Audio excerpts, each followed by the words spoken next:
नमस्कार दोस्तों, आप सभी का स्वागत है हमारे YouTube चैनल बायो गुरु पर। आज हम जानने वाले हैं फल व सब्जियों में खाने योग्य जो प्रमुख भाग होते हैं उनके बारे में, और उसके साथ ही उनको याद करने की ट्रिक भी जानेंगे। ये एग्जाम में बहुत बार पूछा जाता है, कोई फल या सब्जी का नाम दे दिया जाता है और इसमें पूछा जाता है कि इसका खाने योग्य प्रमुख भाग क्या है।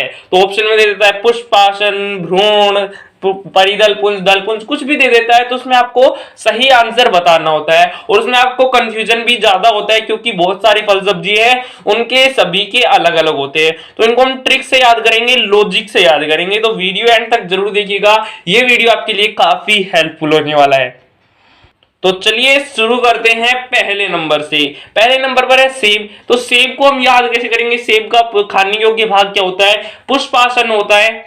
और हमें ये पता भी है कि सेब है वो एक अपवाद है, क्योंकि हमें पता है फल जो भी होते हैं वो किसके रूपांतरण से बनते हैं? वो रूपांतरण से बनते हैं अंडाशय के। लेकिन जो सेब है वो पुष्पासन से बनता है। पुष्पासन उसका खाने योग्य भाग होता है, यानी जो गुदादार हम भाग खाते हैं सेब और नाशपाती का, वो दोनों पुष्पासन होते हैं। इसको याद कैसे करें? सेब, तो यहां पर सेब आप जो खाते हो उससे रिलेट मत करो, आप रिलेट करो सेब से, SAVE या SAFE, सेब या सेब। तो आज का जो प्रदूषण भरा समय है उसमें अगर हमें किसी भी कोई भी व्यक्ति है उसको सेफ रहना है तो उसके लिए उसको क्या करना पड़ेगा? दो चीजें करनी पड़ेंगी, व्यायाम करना पड़ेगा और आसन। ये तो सभी बार जानते हैं, व्यायाम करना पड़ेगा और आसन करना पड़ेगा।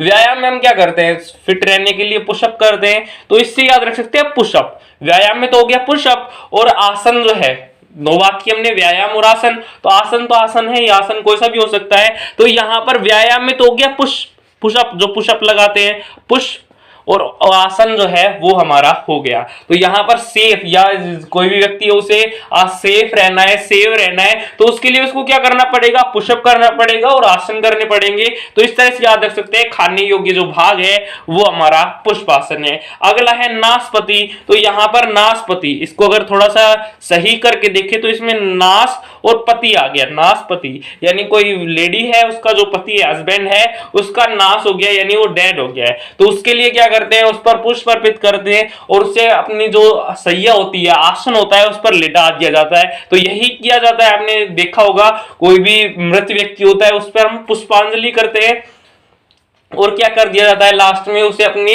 जो सैया होती है, आसन होता है, उस पर लेटा दिया जाता है। तो यहां पर हम याद करेंगे नाशपाती, यानी जो पति मरा हुआ है उस पर पुष्पासन करेंगे, पुष्पार्पण करेंगे और उसके बाद में आसन पर लेटा देंगे। तो ये भी हमारा याद हो जाएगा पुष्पासन। अगला है नारियल। नारियल है भ्रूणपोष। नारियल का जो खाने योग्य भाग होता है, सफेद गिरी होती है जिसको हम खाते हैं, वो भ्रूणपोष है। इसको याद कैसे करें?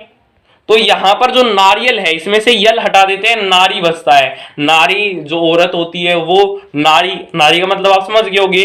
तो नारी क्या करती है? भ्रूण का पोषण करती है। भ्रूण सामान्यतः हम कैसे किसे कहते हैं? जाइगोट को हम भ्रूण कहते हैं। और ह्यूमन में जो जाइगोट होता है वो किस में डेवलप हो जाता है? बेबी में डेवलप हो जाता है। यानी बेबी का पोषण करने वाली जो बच्चा होता है उसका पोषण कौन करता है? नारी। तो यहां से हम याद रख सकते हैं नारियल में यदि यल हटा दे तो नारी बचेगा, और नारी क्या करती है? भ्रूण का पोषण करती है। तो इससे हम याद रख सकते हैं भ्रूण पोषण है। अगला है मक्का। तो इसको भी हम थोड़ा सा सही कर लेंगे। मक्का है तो इसमें मक्का बोलते हैं, तो लास्ट में हमारा थोड़ा थोड़ा अगर सही करते जाते हैं तो ये निकल कर आता है माका। माका। तो यहां से माका निकल कर आता है। तो यहां पर भी क्या हो गया? माँ का मतलब वही नारी से रिलेट कर देंगे, हम औरत से रिलेट कर देंगे माँ का। तो माँ भी क्या करती है? भ्रूण का पोषण करती है। तो इसका भी सही आंसर क्या हो जाएगा? भ्रूण पोषण। तो ये चारों आपके समझ में आ गए होंगे। तो चलिए अगला करते हैं गेहूं। गेहूं में हम क्या खाते हैं? बीज खाते हैं उसका, और बीज हमें पता है किससे बनता है? जाइगोट से बनता है, भ्रूण से बनता है। यानी हम उसका भ्रूण खा लेते हैं और बचा हुआ उसके पास जो भ्रूणपोष है वो भी खा लेते हैं। यानी गेहूं में हम कुछ नहीं छोड़ते हैं, गेहूं में बीज भी खा लेते हैं और जो चारा होता है वो किसको दे देते हैं? जो पशु होते हैं उनको दे देते हैं। यानी भ्रूणपोष भी खा लेते हैं और भ्रूण भी खा लेते हैं। तो ये इसका सही आंसर हो जाएगा। एग्जाम में आप इसको सही करके आ जाएंगे। ये जो सारी ट्रिक्स हैं ये अब आपको अटपटी जरूर लग रही होंगी, लेकिन जब आप इनका क्वेश्चन देखोगे और इनके अगर आप ऑप्शन देखोगे तो ऑप्शन देखते ही आप इसका करेक्ट आंसर कर दोगे। तो चलिए अगले पे चलते हैं। अगला है चना। तो चना का खाने योग्य भाग जो होता है वो क्या होता है? बीज, पत्र और भ्रूण।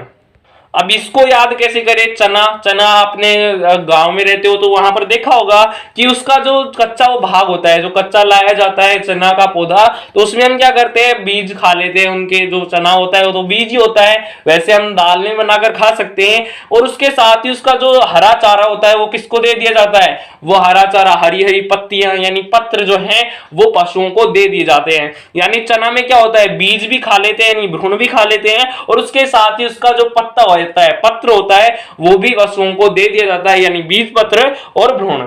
अगला है कटहल। तो कटहल में यदि कट हटा देते हैं, कट हटा देते हैं तो हल बचता है। और हल जो गांव में जुताई होती है हल से, तो वो कैसे होती है?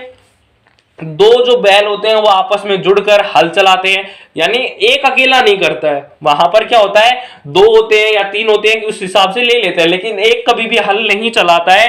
तो वो वहां पर क्या बनाया जाता है, उनका दल बनाया जाता है, यानी आपस में जोड़ दिया जाता है और हल चलाया जाता है। तो यहां पर कटहल है, तो हल चलाने के लिए हम करना क्या पड़ेगा, दल बनाना पड़ेगा, यानी पुंज भी वही है, यानी समूह, यानी जो बैलों का समूह है वो हमें बनाना होगा। तो इसको देखते ही आप कर दोगे कटहल, हल से आपको याद आ जाएगा दल, यानी जो बैल हैं वो आपस में समूह बनाए हुए हैं। तो दलपुंज, परिदलपुंज, ये इसका करेक्ट आंसर है। अगला है अनानास। तो अनानास आपने देखा होगा कटहल जैसा ही होता है, बिल्कुल सेम टू सेम, यानी उसमें भी परिदलपुंज ही खाया जाता है। तो इसका करेक्ट आंसर परिदलपुंज होगा। अगला है नारंगी। तो नारंगी का जो खाने योग्य भाग होता है वो जूसी हेयर होता है। जो नारंगी हो गया, नींबू, संतरा, कुछ भी हो गया, उन सभी में क्या होता है, जूसी हेयर्स ही होते हैं। आपने देखा होगा, जब भी आपने नींबू की बात कर लेते हैं, नींबू तो आपने खाया ही होगा। नींबू की अगर हम बात करते हैं तो उनमें अलग अलग पालियां आती है। अब उन पालियों में भी हम देखते हैं, अगर उसकी बाहर वाली स्किन फाड़ देते हैं तो वहां पर एक छोटे छोटे महीन महीन रेसे नुमा आते हैं और जिनमें रस भरा हुआ होता है, उनको हम क्या कहते हैं, जूसी हेयर कहते हैं। वही खाने योग्य भाग होता है। नारंगी, नींबू, संतरा, उन सभी में खाने योग्य भाग क्या होता है, जूसी हेयर। अगला है अमरूद।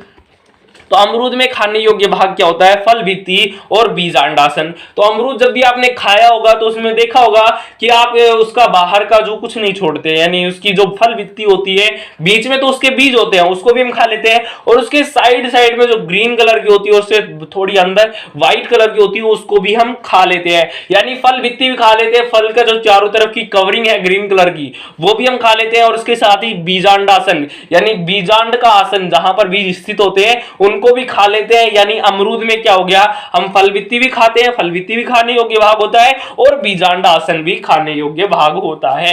अगला है अंगूर। अंगूर में वही सेम टू सेम होता है। अंगूर आपने देखा होगा, बाहर की जो फल भित्ति होती है वो भी खा लेते हैं, उसके साथ ही उसके अंदर जो बीजांड आसन होता है वही खा लेते हैं। तो इसका करेक्ट आंसर होगा फल भित्ति और बीजांड आसन।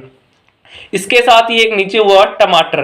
तो टमाटर खाते वक्त हम क्या करते हैं, उसका फल भित्ति भी खा लेते हैं, बाहर की जो कवरिंग होती है टमाटर में से कुछ फेंकते हैं, कुछ नहीं फेंकते, सीधा सारा खा लेते हैं हम। तो उसमें फल भित्ति भी खा लेते हैं और बीजांडासन भी खा लेते हैं। इसके बारे में थोड़ी देर बात करेंगे।